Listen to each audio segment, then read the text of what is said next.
Welcome back, friends. Welcome back to the homestead. If you've clicked on that rather provocative image and wondering what on earth is that about, then I will reveal all later in the video, because I need to do a little bit of a build up to it, and it's not just to keep you watching. I genuinely will talk about that image and its importance. So this video is, yes, it's about eggs, but it's more than eggs. It's about feeding yourself good food, nutritious food. It's about being self-reliant, self-sustainable, and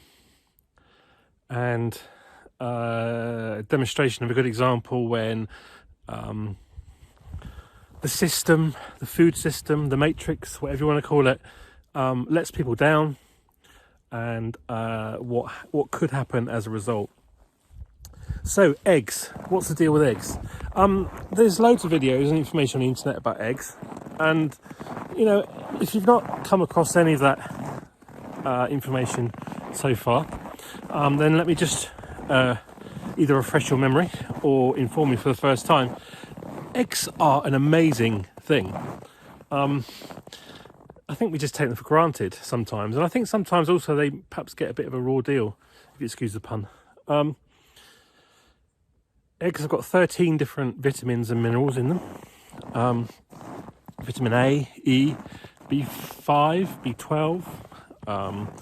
They are 2 eggs a day will give you 80% of your vitamin D requirement, what we call the sunshine vitamin. They have got selenium in them and chlorine. They're a good source of chlorine, which is good for the brain, and other minerals as well. They are rich in omega-3 fatty acids. They are good source of HDL, which is the good variant of cholesterol, and other bits and pieces as well, which I can't remember right now. It's not really the main point of the video, really, but it's to demonstrate, of course, and they're incredibly tasty. They're incredibly versatile, and they are a vital part of our kind of food system, because they're used in so many things to do so many things. Of course, we think of them perhaps more as things like cakes. We need them for cakes. Now, cakes are not essential to life, of course, but from perhaps a mental health point of view, they are pretty essential. We all like a good cake, don't we? And pastries and all sorts of stuff like that. Of course, they're used as a cooking ingredient. The function they provide as a food binder and things like that is really essential, and so we really need them. And I think we do take them for granted sometimes. And us as homesteaders, not just homesteaders, and this is one of the main points I want to make, really.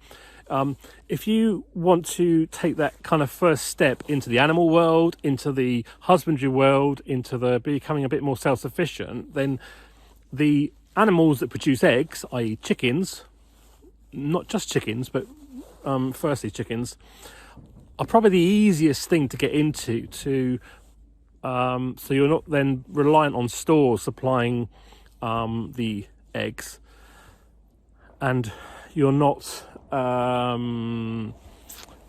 less likely to be affected by food systems and their failings of the government, for example.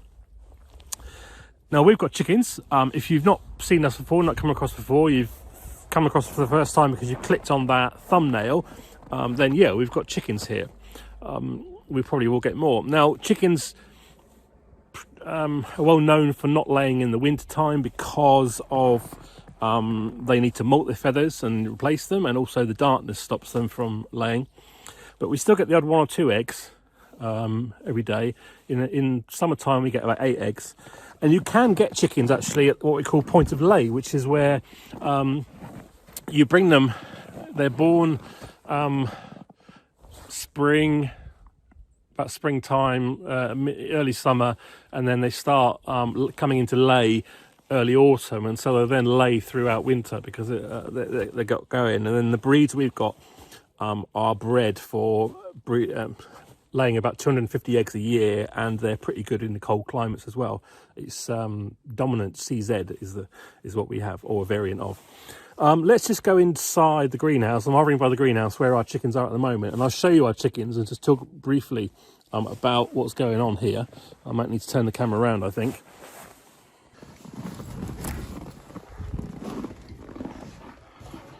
So here's our chickens. We keep them in the greenhouse over winter so that they're a bit warmer, and they like it in here, and they obviously poop in the beds of the greenhouse, which gives us fertility for the next year.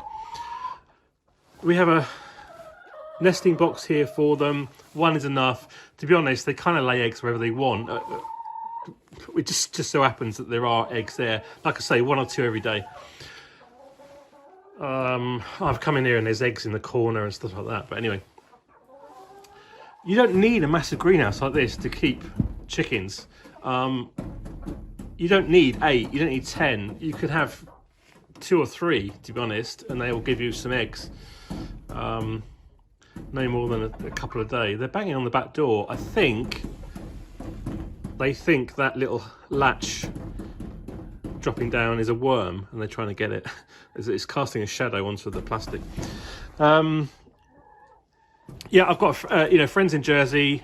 Very small garden, got 3 chickens. That'll give them 3 eggs, roughly 3 eggs, 2.5 eggs a day, something like that. There are things that you can do to so that you can preserve eggs and have them in the winter time, called glassing or lime washing, I think it's called, where you can actually soak the eggs in a lime solution, whole eggs with a shell, and then they'll keep, and the eggs, the yolks and inside and everything will keep throughout the winter. You just take them out when you need them. I need to take these eggs here while I'm here, otherwise they'll freeze.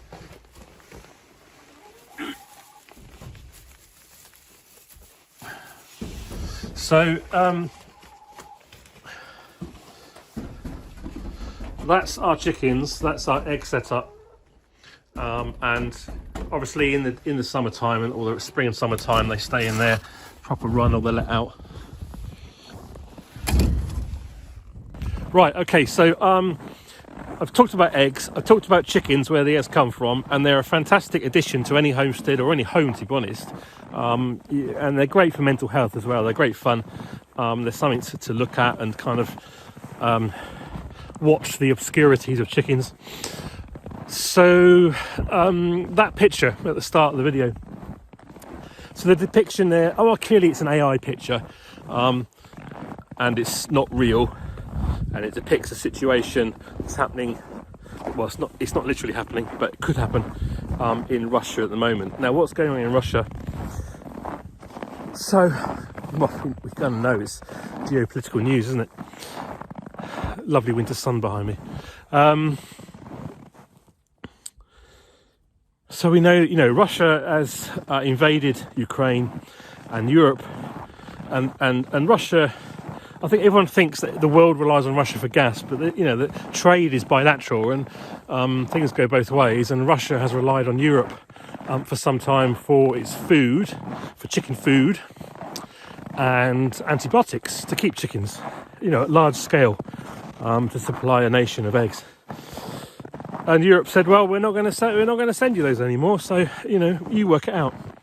And what's happened is chicken farms have run out of food, run out of medication for chickens. Obviously you don't, at our scale it's not needed. In an ideal world you wouldn't need that kind of antibiotics, but at large scale it is needed. And so eggs have run out. Price has gone up through the roof, of course, supply and demand, and people are outraged that they've got to pay so much money for eggs. And it got to the point where even on a political phone-in, Putin was challenged about the price of eggs. And the next day, I think he reduced VAT on eggs. That was his solution. But of course, it doesn't stop the problem of there's a food chain system and it's failed. If you throw stones, there's going to be some consequences of that. So they're left with a situation. And someone has cleverly on AI has depicted that situation, because, and it's not that far from the truth, I don't think, because like I said at the start of the video, eggs are really important. They're a really vital part of our food chain, and they're incredibly nutritious, as I've said also. And so when you take those things away, people get a little upset. And having your own chickens can alleviate that problem a little bit. You still have the food issues, but you can solve that as well. And that's where we are, really. Now, a friend of mine back in the UK who was a soldier, fought in the Balkans, and is now a pastor at a church, but would often call back on his memories and stories of being a soldier, would say that you're never more than 3 meals away from anarchy. If someone goes without, it comes to a situation where there's not food on the table for 3 meals, that could start anarchy at whatever level that may be. And I think that image is trying to tell that story. That's why it is provocative, but it's not that far from the truth, I think, if I'm honest. I don't believe that's happening in Russia right now, of course not. But you can imagine with a food source that's so important and so vital, and it stops, people are going to be a bit outraged. So there we are. I hope you enjoyed this kind of ramble, and I'll try and turn around so you can see the winter sun.